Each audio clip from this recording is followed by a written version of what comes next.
This week, we want to talk about the poor and the hurting. Jesus emphasized his love for the poor and the hurting, and he calls you and me to do the same, to follow his example. Luke chapter 14, verses 12 through 14, he gives us this example. He says this, it's the parable of the great banquet. He also said to the man who had invited him, "When you give a dinner or a banquet, do not invite your friends or your brothers or your relatives or rich neighbors." And he says, "Why? Lest they also invite you in return and you be repaid.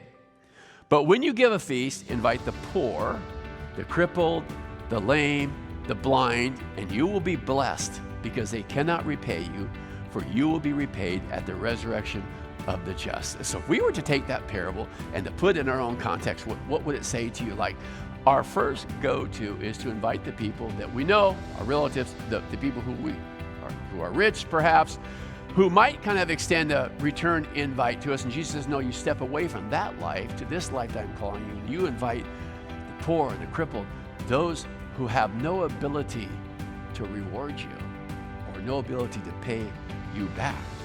Jesus teaches that there's a blessing, there's a reward for those who treat the poor as you would your friends and rich neighbors.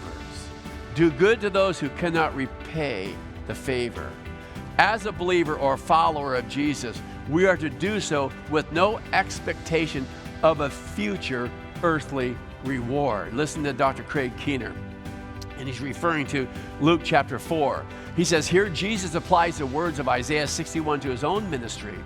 The Spirit anointed him to bring liberation to those in need. First, his mission was to proclaim good news to the poor.